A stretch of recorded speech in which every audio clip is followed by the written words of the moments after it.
નમસ્કાર, આપની સાથે હું છું સેજલ અને આજે રેશમાબેનને તમે સ્ક્રીન પર જોઈ રહ્યા છો. વાત કરવી છે પાટીદારોની જે બેઠક આજે ગાંધીનગરની અંદર મળવા જઈ રહી છે એના વિશે.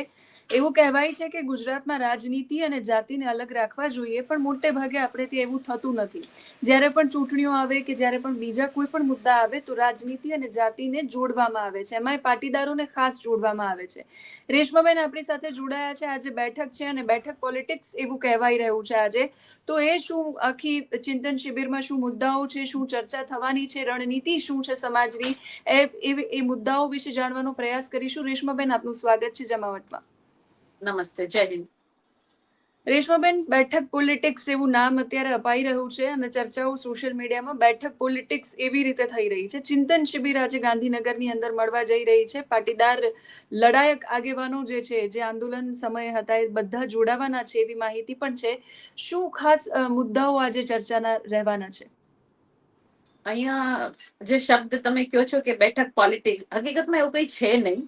જે હમ જૂના આંદોલનકારીઓ હતા, જેણે ગુજરાતમાં કામ કર્યું છે, ગુજરાતની જનતા માટે કામ કર્યું છે અને સમાજ માટે પણ કામ કર્યું છે, તો બસ હમ એક સર્વાનુમતે એવો નિર્ણય કરવામાં આવ્યો કે આપણે બધા એક સાથે થોડું ચિંતન, કારણ કે બધા એક સાથે વાતો કરતા હોય પરંતુ એક કહેવાય ને કે બધો જમાવડો ક્યારેય કર્યો નતો.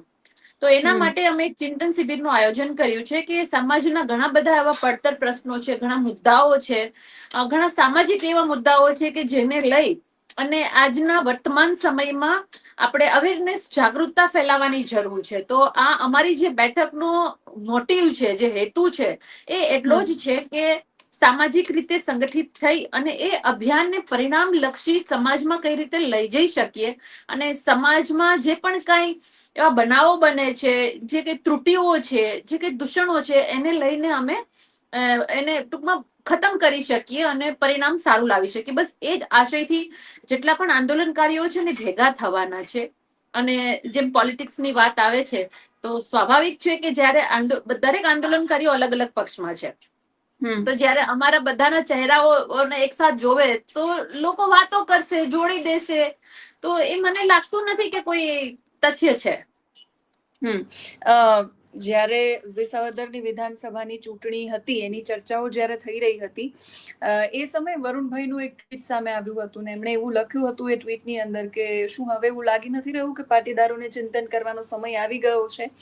એટલે વિસાવદરની ચૂંટણી અને એમાં પણ મોટા ભાગે પાટીદાર મતદારોની સંખ્યા અને પછી જ્યારે ટ્વીટ કર્યું અને ટ્વીટમાં પણ વિસાવદરનો ઉલ્લેખ થયો, એટલે એ સમયે પણ એક એવી ચર્ચાઓ થઈ હતી કે ચૂંટણીઓ આવી રહી છે અને પાટીદાર સમાજ ફરી એક્ટિવ થયો છે. શું આ વખતે પણ એવું જ છે કે માત્ર સામાજિક અને પડતર પ્રશ્નોને લઈને જ ચર્ચા છે? નહીં નહીં, જો વિસાવદરની વાત કરો કે ગોંડલની વાત કરો કે બીજી અન્ય સૌરાષ્ટ્રની સીટોની વાત કરો કે હમ જ્યાં પાટીદાર વોટર્સ વધારે છે, જેનું પ્રભુત્વ છે, એવું કહી શકો. વોટર્સ તરીકે, નેતા તરીકે નથી કહેતી, વોટર્સ હમ તરીકે જે વિસ્તારમાં પ્રભાવ છે, તો એમ કદાચ તમારે પાટીદાર લક્ષી ના લઈ જવું હોય ને તો પણ એવું જ લાગશે કે પટેલ છે, પટેલ છે, પાટીદાર છે. હકીકતમાં એ વિધાનસભામાં અન્ય સમાજ પણ રહેલા છે અને અન્ય સમાજના મત પણ મળેલા છે. તો હમ અહીંયા એવું ના કહી શકું કે પર્ટિક્યુલર પાટીદાર સમાજ માટે જ આ બધું થઈ રહ્યું છે. અમે સમાજના એ મુદ્દાઓને લઈને આગળ વધવા માંગીએ છીએ કે ઘણા બધા છે, જેમ કે દીકરીઓના પણ પ્રશ્નો છે. ઘણા બધા યુવાનો જે કંઈક પૈસા કમાવાની લાલચમાં, રોજગારીની લાલચમાં ગેમ્બલિંગ તરફ જતા રહે છે, ઓનલાઈન ગેમમાં પૈસા હારી જાય છે અને છેલ્લે પરિવારને પડતો મૂકી અને સ્યુસાઇડ કરવું પડે છે, આત્મહત્યાઓ કરે છે. તો ઘણા બધા એવા મુદ્દાઓ છે જેને ખૂબ જાગૃતતાની જરૂર છે.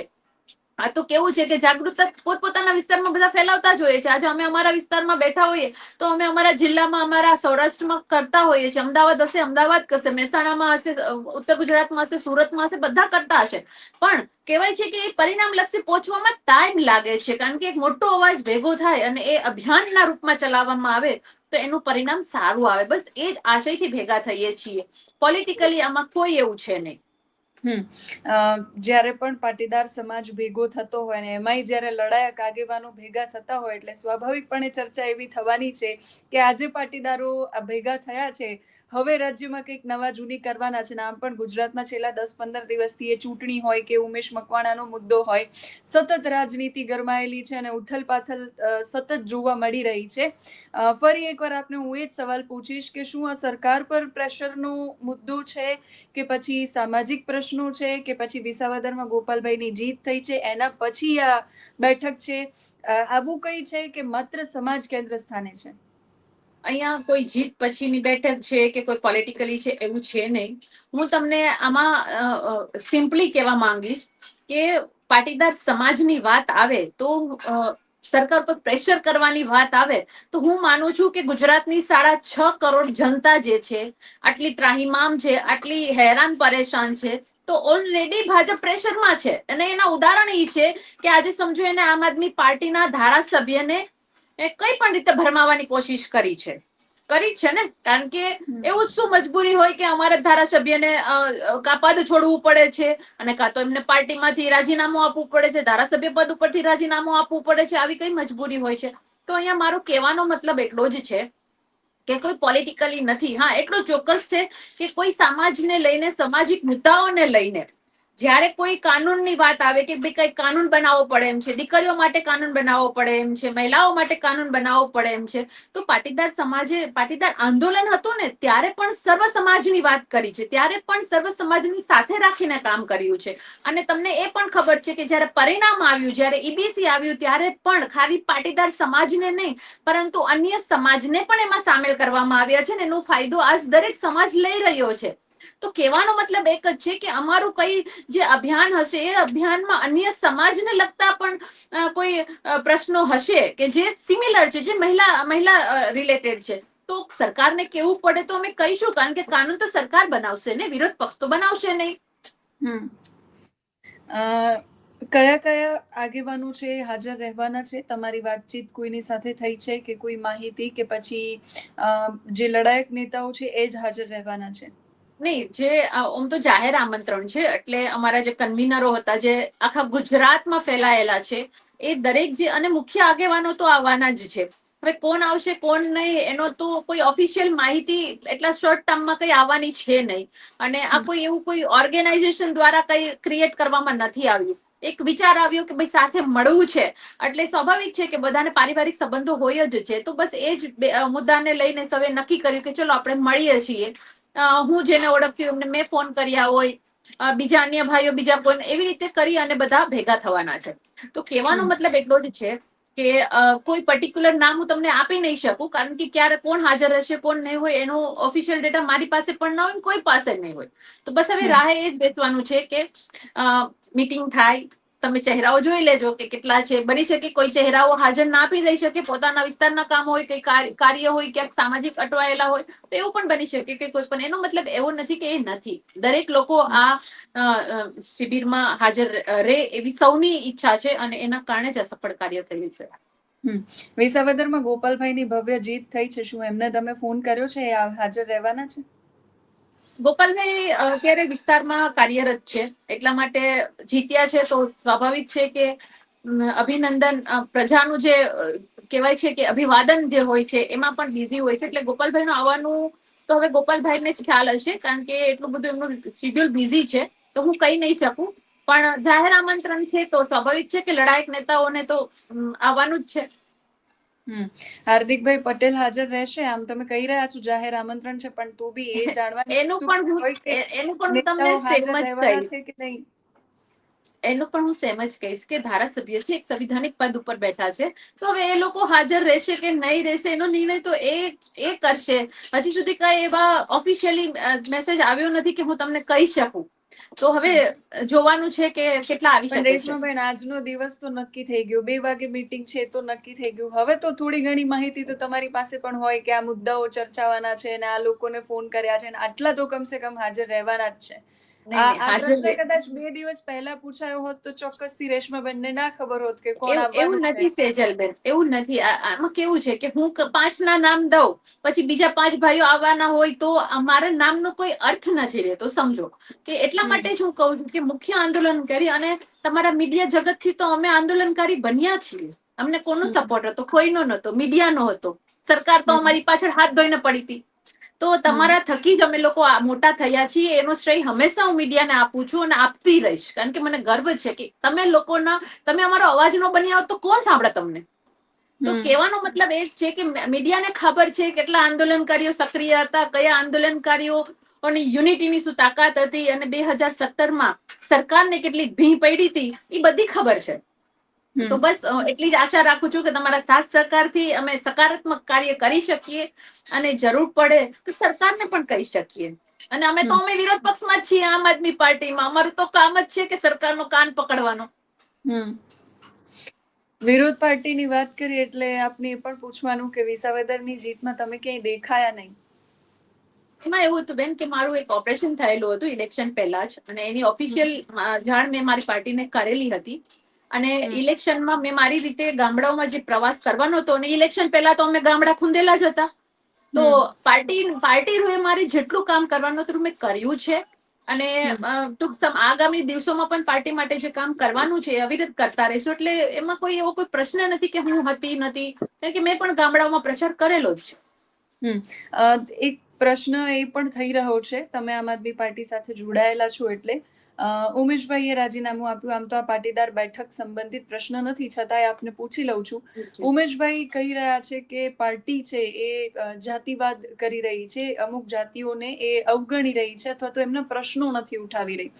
એ જગદીશ ચાવડાનું નામ લઈને પણ એમને કહ્યું કે દલિત છે એટલે એમને એકલા પાડી દીધા, એમને લોન લેવી પડી ને પછી એ ચૂંટણી લડ્યા.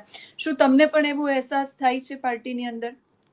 નહીં, આમ આદમી પાર્ટી એ આમ જનતાની પાર્ટી છે. હું પૂરી વિશ્વાસથી કહું છું કે આમ આદમી પાર્ટીમાં કોઈ જાતિવાદનું રાજકારણ નથી. વાત આવે છે ચાવડાભાઈની કે જે કડીમાં લડ્યા હતા, એના માટે પણ પાર્ટીએ એટલી જ મહેનત કરી છે. પણ એક પ્રેક્ટિકલ વિચારવા જેવું હોય છે કે સ્વાભાવિક છે કે ઘણા ચહેરાઓનું એક ખુદનું એક કહેવાય છે ને કે એક ફેસ હોય છે. કે આજે જગદીશભાઈ છે તો એ પણ અમારા લડાયક લીડર છે, એક ઉભરતા એવા લીડર છે. અને અમે લોકો વર્ષોથી કામ કર્યું છે, તો અમે ચર્ચિત ચહેરાઓ છીએ. તો સ્વાભાવિક છે કે વિસાવદરની કમ્પેર આપણે કડી સાથે કરીએ તો આપણને એવું દેખાશે, પણ હકીકતમાં એવું નથી. પાર્ટીએ ત્યાં પણ ખૂબ મહેનત કરી છે. ત્યાં અમારી મહિલા ટીમ પણ પ્રચાર પ્રસાર હંમેશા અમે અપડેટ લીધેલું છે કે બધી મહિલાઓ એ વિસ્તારની જાય ત્યાં તો બધી બહેનો ડોર ટુ ડોર પહોંચેલી છે. તો મારી બહેનોની કાર્યવાહી ઉપર તો શંકા ના કરી શકું ને. ભાઈઓએ મહેનત કરી છે, દરેક સંગઠનોએ મહેનત કરી છે. એટલે જે ઉમેશભાઈ જે વાત કરી રહ્યા છે એ વાતમાં કોઈ તથ્યતા છે નહીં, કોઈ જાતિવાદનું નથી. દરેક જ્ઞાતિઓને અમારે દરેક વિંગો છે દરેક જ્ઞાતિની, અને દરેકના લીડરો છે, દરેકને જગ્યા આપવામાં આવી છે. એટલે હું એ વાત સાથે સહેમત નથી. આ કેવું છે કે ભાઈ કોઈને કોઈ બાનું જોઈએ તો જાતિવાદનું આપણા ગુજરાતની રાજનીતિમાં તમે પણ જાણો છો, હું પણ જાણું છું, ને વાસ્તવિકતા પણ છે કે જાતિ આધારિત રાજકારણ હોય જ છે. જાતિ આધારિત જ ટિકિટો આપવામાં આવે છે, એ આપ સૌ જાણો છો. અને કોઈ પણ આનાથી પાછું તો બસ એ જ બેઝનો ઉપયોગ કરી અને એક કારણ આપી રહ્યા છે. બાકી પાર્ટીમાં સર્વ જ્ઞાતિઓને સ્થાન છે અને સર્વ લોકોને યોગ્ય સ્થાન આપેલું છે. પાટીદાર બેઠક પર પાછા ફરી રેશમાબેન, અંતિમ સવાલ આપને પૂછી રહી છું. તમે કહી રહ્યા છો સામાજિક મુદ્દાઓને જે પડતર પ્રશ્નો છે એના પર ચર્ચા આજે આ બેઠકની અંદર થવાની છે. આશા રાખીએ નવા જૂની પાટીદાર બેઠક પછી કશું ન થાય. અને જે ચર્ચાઓ થવાની છે એમાં તમને શું લાગી રહ્યું છે સમાજના આગેવાન તરીકે, એ સમાજ સાથે જોડાયેલા હોવાના નાતે, કે હજુ કેટલા પરિવર્તન છે જે આ સમાજની અંદર થવા બહુ જરૂરી છે? સેજલબેન, હું એવું માનું છું કે પરિવર્તનનો ક્યારે અંત નથી હોતો. પરિવર્તન તો હોય જ છે. આજથી 50 વર્ષ પહેલા જશો ત્યારે પણ પરિવર્તનની જરૂર હતી, આગળ 50 વર્ષ જશો તો પણ પરિવર્તનની જરૂર છે. અને વાત આવે છે કે નવા જૂનીની, તો એટલું ચોક્કસ છે ને સેજલબેન કે નવા જૂની કઈ થાય છે તો સકારાત્મક થાય છે ને. પાટીદારના લીડરો મોટા થયા તો સામાજિક ક્રાંતિમાંથી થયા ને. પાટીદારના નેતાઓ મળ્યા, ખાલી પાટીદારના નહીં, અન્ય સમાજના પણ નેતા. ઠાકોર સમાજની વાત કરો, દલિત સમાજની વાત કરો, દરેક નેતાનો જે ઉત્પન્ન છે, જે જન્મ છે, એ આંદોલનના ગર્ભમાંથી થયો છે. તો ગુજરાતની જનતા માટે આનાથી મોટું ગૌરવ શું હોઈ શકે કે જે આ કૌરવોની સેના સામે, ભાજપની સેના સામે અવાજ ઉઠાવવા વાળા લીડરો આ ક્રાંતિ આપે છે. તો હું નથી માનતી કે જે થયું છે એ પણ ખોટું થયું હતું અને જે હવે થશે એ પણ ખોટું થશે. એટલે હું એવું બહુ સકારાત્મક રીતે કહું છું કે ગુજરાતની રાજનીતિ માટે સામાજિક ક્રાંતિઓ જેટલી પણ થઈ છે, જે પણ સમાજની થઈ છે, ચાહે એ રાજપૂત સમાજની વાત હોય, દલિત સમાજની હોય, પટેલ સમાજની હોય કે અન્ય ઠાકોર સમાજની હોય, દરેક ક્રાંતિએ રાજકીય સકારાત્મક પરિવર્તન લાવ્યું છે. એટલે હંમેશા હું કહું છું કે કદાચ કોઈ પરિવર્તન આવે તો એ સેજલબેન નવાઈની વાત છે નહીં, સકારાત્મક ઉર્જા છે. ગુજરાતની જનતાને જરૂર છે. એક અથું રાક્ષસી શાસન ચાલી રહ્યું છે એવું હું એટલા માટે બોલું છું કે એટલા બધા કૌરવોની સેના છે છતાં પણ 5 પાંડુ અમારા હતા એમાંથી ખડીને એને લઈ જવા પડે છે. તો આનાથી વિશેષ તો શું હોઈ શકે રાજનીતિ? ગંદી રાજનીતિનું સૌથી મોટું ઉદાહરણ છે. આભાર રેશમાબેન જમાવટ સાથે જોડાવા માટે. અને 2 વાગ્યાથી 4 વાગ્યા સુધીનો આજનો સમય છે. પાટીદાર લડાયક આગેવાનો છે આજે ભેગા થવાના છે, સમાજના પ્રશ્નો અને પડતર પ્રશ્નોને લઈને ચર્ચા કરવાના છે. બેઠકમાં શું નક્કી થાય છે એ પણ અપડેટ તમારા પાસેથી લેતા રહીશું. તમે શું માની રહ્યા છો પાટીદાર સમાજમાં આવતા પરિવર્તનો કે આવતા બદલાવ કે આવતા પ્રશ્નોને લઈને એ કમેન્ટ કરીને અમારા સુધી પહોંચાડજો. અત્યારે આ વિડીયોમાં બસ આટલું જ. નમસ્કાર.